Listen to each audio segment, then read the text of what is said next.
da ubangiji ta Allah ya danka ragamar mulkin mu a hannunku. Kuna da basira irin taku, kuna da hankali da wayo irin naku, abin da rige ku nemi basiran masu basira ku kara da taku, waye mai wayo ku kara da naku, sannan ku ji tsoron Allah, sannan ku tuna ubangiji ta Allah zai tambaye ku ranan da ba wanda ya isa ya belin ku sai ayyukan ku. Idan anan gidan duniya kuna da kafofin watsa labaran da za ku shiga ku faɗi abin da ba ku yi ba, ku karanta budget din da ba ku iya implementing din shi, kawai ku faɗa dan ya zama formalities duk shekara a karanta budget amma ba dan a aiki da shi ba. Idan anan gidan duniya kuna da kafofin watsa labaran da za ku kare kanku, ku sai fili a kafofin watsa labarai da suke ba ma na jihohin ku ba na tarayya, ku sai shafuka a jaridu, ku yi bayani da lissafi na ƙarya da ba haka yake ba. A nan an kare ku ba ga tsirishin ku ba. Bari in tunatar da ku aya cikin suratul nisa'i, ha antum haula'i jadaltum anhum fil hayatid dunya faman yujadilu Allah anhum yawm al-qiyamah amman yakunu alaihim wakila. Ko masu karewa, ko yan kanzagin su, ko yan jaridu, ko kafofin watsa labarai, kun kare su a nan gidan duniya, ba su yi ba sun ce kun ce sun yi, musu aiwatar ba kun ce sun aiwatar, sun kashe 100 kun ce miliyan 100, sun kashe 1000 kun ce miliyan 1000, karerai duk kun yi wannan dan ku kare su ku yi bakin ɗinsu. faman yujadilullahu anhum yawmal qiyama, a ranar tashin kiyama kuma wa zai kare su, wa zai bakin ɗinsu a gaban Allah. mala'iku ne za su zo da rahotanni a rubuce, wa inna alaikum hafizun kiraman katibina ya'lamuna ma tafalun, wa kuma ya sai zai canja wannan rahotannin na mala'iku. saboda haka kowane mai mulki ya kamata ya tsaya tsayi tsakanin shi da Allah, ya keɓance waɗansu awa biyan tunani na makomarsa bayan mutuwarsa, ya sani cewa rayuwar nan mai karewa ce, ba ta da tabbas a cikinta. kana kai lokacinka bai kare ba za ka iya mutuwa, sannan za a iya baka dogon rayuwar ka tafi har ka mutu kuma babu yadda ka iya. ka yi shekara 4 a ƙara shekara 4 a ƙara 4 bayan 4 dole za ka mutu. Allah ta kan lawan kana rawi, wata rana yana zaune da cikin karatu sai ce Allah sarki, wata rana sai ka zo filin shahuci ta ce ina ma lawan kana rawi, ce ai baya nan. Allah sarki ya aka ce ai ya koma Abuja da zama. sai mutane suka fashe da dare sai tsammanin koyi ni zan mutu, yace ai mu baɗi ma muna nan, waccan baɗin ma haka haka haka haka haka haka. to amma dai ƙarshe zai ne zai yi shiru, zai dai haka ta ƙarshe ko to wannan haka din ta ƙarshe ke. kaga yau Allah ya karɓi rayuwar mallan kadarawi, Allah ya gansar gafara, yayi abu kamar da wato kakaci a ciki da wasa, amma akwai izina a ciki. a ƙara ma din 4 4 4 4 4 har za ka je inda 4 kai shiru ta ƙarshe ke. to saboda haka maganan ka zarce ma ai ba ta taso ba, maganan ka zarce ai ba ta taso ba in dai mutum na da hankali na da basira.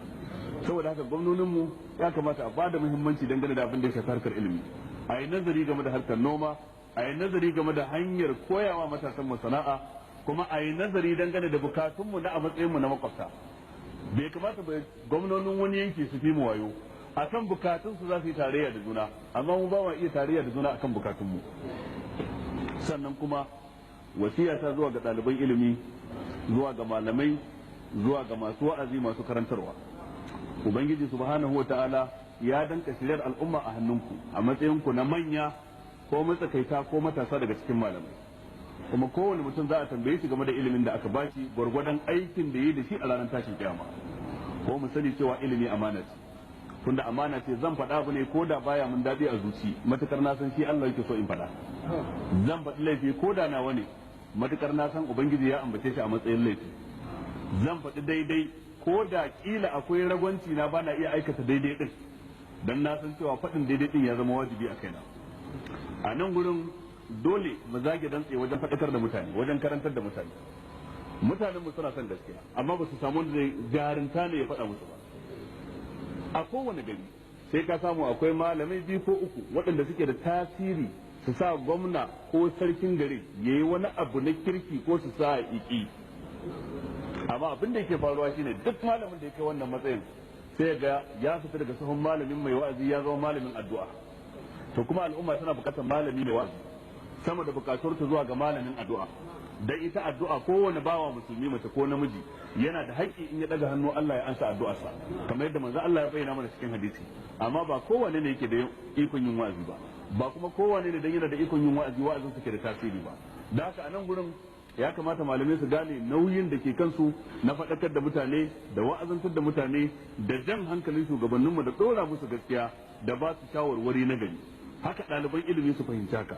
Ko mu sani cewa yana daga cikin matsalolinmu a wannan fage garaje na da sama daga cikin ɗaliban ilimi. Garaje kan waɗansu matsaloli na addinin da an gama fahimta su ba in ce dole sai na bayyana su. Ya kamata in nutsu in karance su sannan in bayyana su ga mutane. Sannan kuma in ga wani irin tasiri za su iya jawo wa al'umma a matsayin ta na al'umma. Sannan kuma ya kamata duk yadda nake wa'azi in girmama sauran masu wa'azi yan uwana in mutunta su. Kar in ɗauka cewa su ɗin ba su isa ba ni ne na isa. Ko da Allah ya bani karɓuwa sama da su. Ko darja ko falala ko mutunci ko shekaru sama da nasu na iya fin su shekaru a cikin su a sami wani da gina fahimta na iya fin su ilimi a wani bangaren a cikin su a samu wani ya ɗara ilimi a wani bangaren na iya fin su ka iya fin su ilimi amma su fika kwarewa a wani bangare na rayuwa yana daga cikin basirar dan adam da hikimar sa jin sauran mutane dan ya haɗa ra'ayinsu da nashi ya tashi ra'ayi guda ɗaya yana daga cikin abin da ke kawo wa da'awa cin nasara yayin da ya kasance masu da'awa din na farko dai sun mayar da da'awa a matsayin manufa a cikin rayuwa sannan kuma na biyu suna yin da'awa bisa ga ilimi da fahimta mai kyau sannan kuma suna kokarin nesantar dukkan wani abin da zai kawo sabani da tashin hankali a tsakaninsu sannan kuma ana kokarin nesantar hasada wa juna ko ganin kyashin juna ko mayar da martani wa juna kan abin da ba bukatan sai an mayar da martani a kai akwai masail wanda suke suku fi al-ikhtilaf a iyan sabani a kansu wanda wani baya wani inkari a ciki masail na istihad wanda imam ahmad ke cewa la inkara fi masail al-istihad akwai masail wanda ba a wato dole ne za a yi bayanin su ko da an saba dole a yi bayanin yadda gaskiya take a ciki abin da ya shafi istihadi baya shiga ciki da haka nan gudun nake kira ga yan uwana masu wa'azi akan jaddada niyya tsakaninmu daga ubangiji lokaci bayan lokaci ƙara himma wajen ƙara neman ilimi da ƙara ƙwazo wajen babin neman ilimi ubangiji ta ala mana gam da kasar sannan kuma daga ƙarshe ba zan